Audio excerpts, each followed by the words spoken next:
Hello, my name is Jean Kelly, and I'm very happy to be welcoming you to the 2022 INN Luncheon. We are so grateful that you're here today and able to join us in raising the funds we need to continue doing our work. Every day the INN opens its doors to whomever is in need without asking any questions other than how can we help. We are so grateful that despite the pandemic, despite everything that has happened, we consistently are able to meet the needs of whomever is there with dignity, respect, and always unconditional love.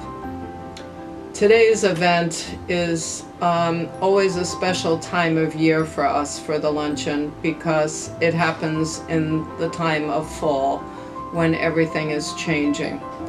And the guests of the inn face changes every single day, so we feel in some ways when people think of us at Thanksgiving time, during the time of fall, it matches the guests what they're going through all the time with regards to change, that we meet them with wherever change they're faced with, and we try our best to make sure we can get them into a positive place. Your efforts here today are going to help us do that.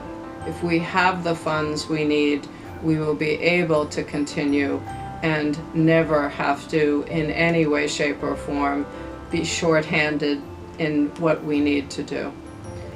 What I find most interesting about the luncheon is that of all the events we do all year long, it is the only event where people who are supporting us are coming to eat at the same time that the guests of the inn are. It's at lunchtime. We have served a lunchtime meal for over 39 years, and we are still doing it even though for the past 2 years it was outside. We are very excited to announce that in the next month we will be open for inside dining for the first time in 2 years.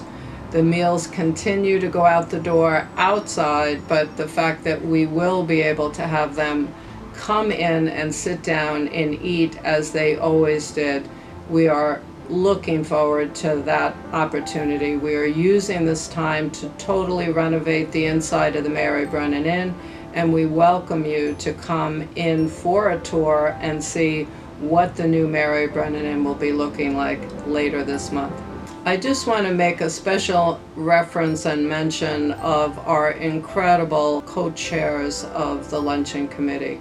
Lisa Arning and Susan McDonald have brought such energy and enthusiasm to the remarkable luncheon committee, who every year have just knocked it out of the park with regards to their response to helping us raise the funds we need.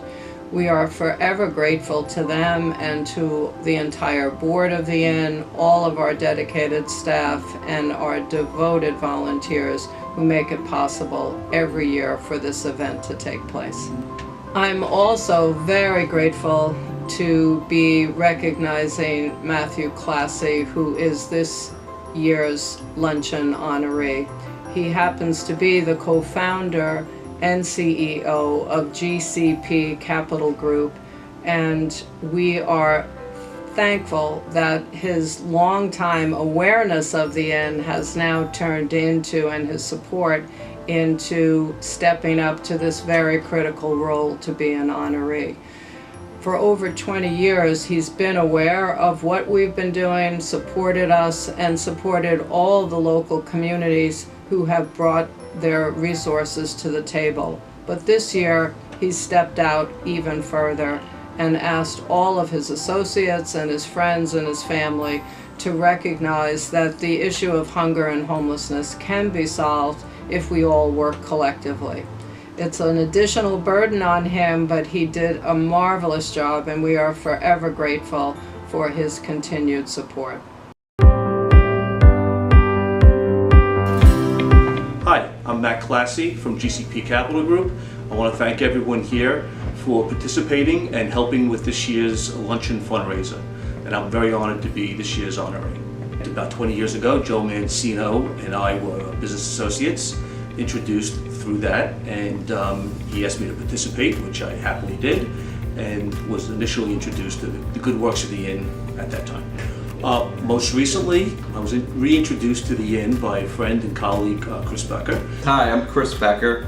I'm a proud board member of the inn and president and CEO of First National Bank LI. So Matt and I have become friends over the past few years, and mainly it started as a business association.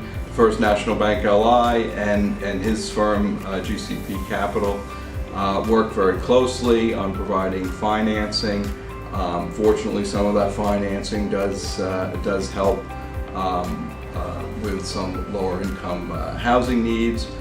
I helped support last year's event and got involved through that. At that time, I brought in a number of clients and colleagues and helped support last year's luncheon. After last year's luncheon, we thought, boy, he would be a great future honoree for the luncheon, because he's been involved for a long time. He knows the mission of the inn, a very philanthropic mindset of Matt and his company, and just very enthusiastic, supportive. We're all very fortunate to be here and to be in some of the positions that we're in, while others aren't as fortunate as we are. So to be able to help those less fortunate than ourselves, I think is a very good thing, and it's also a very good example to show not only other people, but my children as well. I've gotten my son Matthew and my daughter Mary a little involved, as well as my wife Angela, and my son in particular, who's been working with me now, is helping with some of the fundraising efforts and soliciting some of our potential and hopeful attendees for the luncheon.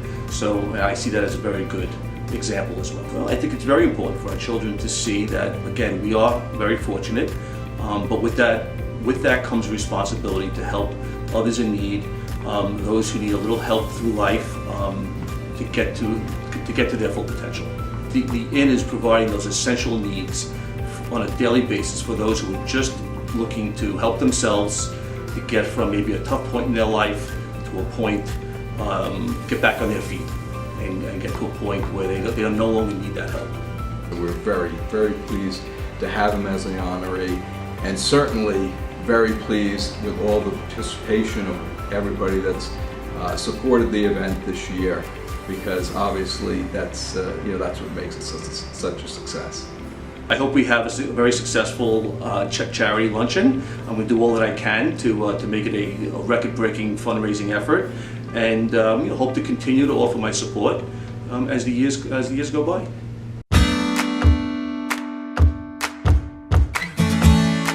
I joined First National Bank LI, it's coming up on 12 years ago. And very soon after I joined the bank, I got involved with a tuna drive that the bank was doing for the inn. And we used to do that over the summertime because donations would quite often fall off, food donations would fall off during the summertime. Now that was close to 8 years ago since I've been on the board of the inn, and it's just been a wonderful experience. Our employees at the bank stay very involved. We've continued to do numerous food drives over the years, building on the tuna drive that had started it, and also we've done a number of day of service at the inn. It's just such a wonderful experience to really be able to try to transform the lives of people that are struggling with hunger, homelessness, profound poverty.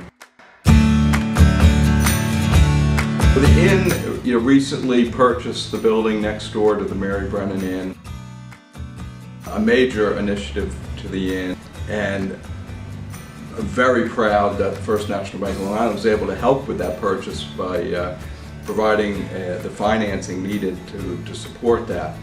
And that expansion is just going to be able to help the inn expand on its mission of providing these essential services and expanding these essential services to the guests of the inn. So the help we're getting at the luncheon today is certainly going to support our new initiatives, like the expanded programs that we're going to be able to offer through the new building. Obviously there's a lot of work to be done there, a lot of renovation work, and that's going to be a very expensive effort. If you've been thinking about supporting the inn or getting involved in a bigger way, now is certainly the time, because we're in a very difficult environment coming out of more than 2 years of a pandemic. People are in need of our services more than ever, so now is really the time to get involved and help us build on and support our mission. I'm very happy to report that during the time of the pandemic, we also, besides operating and continuing to serve the guests, we also were able to acquire a new property right next to the Mary Brennan Inn that is much larger and allowed us to have the space to renovate the Mary Brennan Inn and move everything over there while we could fix and paint the walls and redo the floors, all while maintaining operations. Our day-to-day operations are so critical because for so many people, we are providing the only food they have each day. So we had to stay open, renovate the Mary Brennan Inn, and this wonderful new building and space is allowing us to put things in it temporarily, and once we do reopen, we will be able to use this new space for the newly configured boutique. The clothing boutique will open at the same time we open inside in the dining room. The boutique will be in this new building. We'll be moving CTC, all the services over there, the mental health services, the public health services, workforce development, and additional warehouse space. So we look forward to sharing all of this with you in the future, and thank you for your support, which enabled us to get here. We're very, very happy that one of our key staff members who's been responsible for all this renovation, Christian Aguilera, has recently done a quick tour of what the new space looks like, and for those who haven't gotten a chance to come over and see it, it's certainly in its early stages. We'd love you to see what the new building looks like and all the possibilities and potential that will be there for us to continue to help the guests of the inn with your support.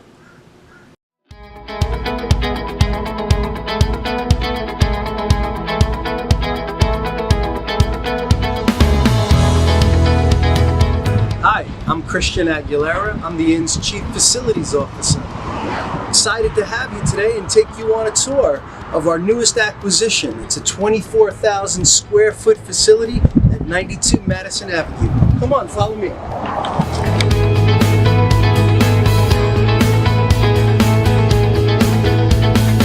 So here we're standing at the heart of our guest boutique, where we're able to provide clothing and accessories for men, women, and children.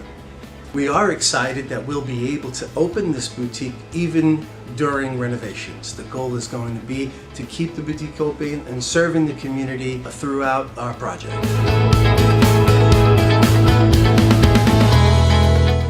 So we're here in the volunteer sorting area. This is where all the clothing donations come into our building and are sorted out. We check to make sure that they're suitable for our guests. Then they are put in their appropriate bins to then be put out into the boutique as we begin to distribute to the community.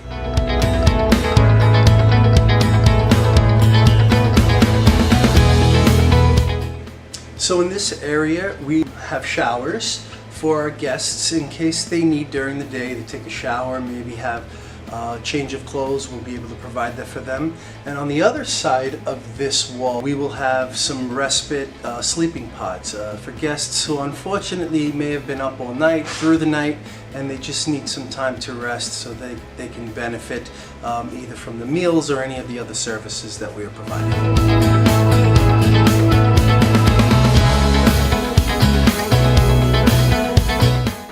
One great benefit of this acquisition is that we're able to immediately move our distributions over to this new building. What you see behind me here is a door opening that we will open once or twice a week to be able to distribute items to the community. If you're familiar with the Mary Brennan Inn and our distributions there, you know that we did the same thing there. So this space now allows us to do some renovations, much needed renovations, at the Mary Brennan Inn. So currently this is an indoor parking structure.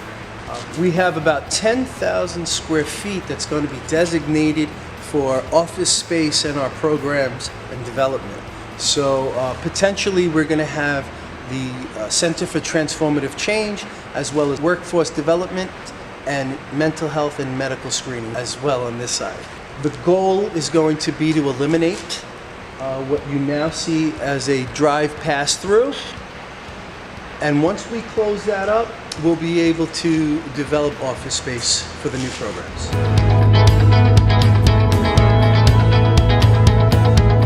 So we're now in about 5,000 square feet of warehouse space that we intend to keep the same. So as you can see, we have already started to use the space for our in-kind donations, sorting out our toiletries, perhaps diapers, blankets, linens, anything of value we will store in here. So our goal is to move our storage currently at the other facility across the way by the Mary Brennan Inn and bring it to our new facility here.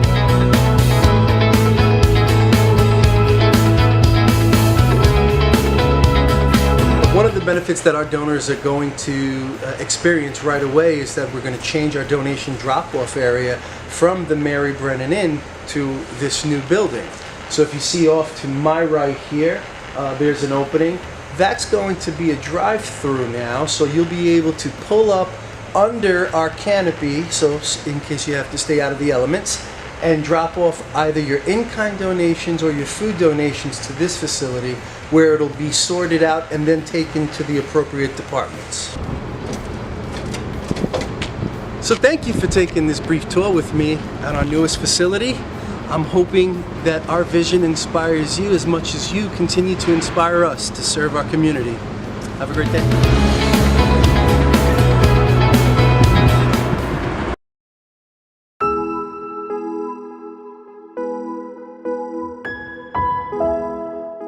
I just wanted to share a story of a guest of the inn, and we're so often asked about what happens to the guests after they leave.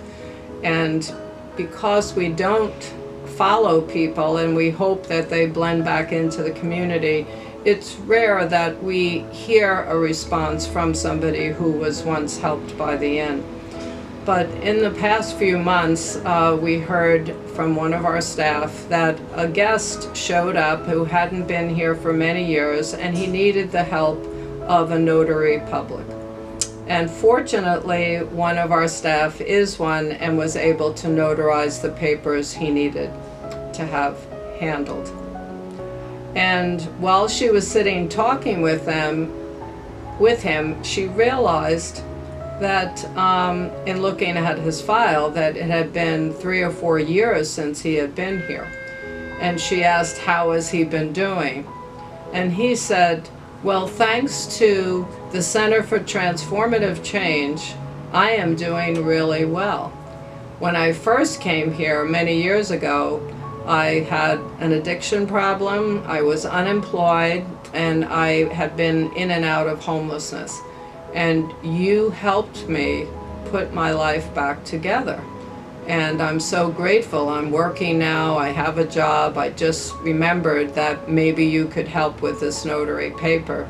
So the staff member said to him, well, thank you so much for sharing that. We're so glad you're doing well. But obviously, part of why this happened is because you worked so hard to make all of those pieces fall into place to put your life back together. And he said, yes, I did, but many other groups had tried to help me, and no one made it work as you did here. And I believe, in thinking back on what was the difference, it is the unconditional love that people need to put the glue to hold all the pieces together. People can try, but without that glue of someone genuinely caring about what happens and what your outcome is, sometimes that's the missing link. And for this young man, it was. And he gave us credit as we were giving him credit for the success he had. And because of what you're doing here today, by helping us raise the funds, we will be able to help many more individuals find their way out of the situation they're in into success. So thank you on behalf of that gentleman and all the people we will be helping in the time to come.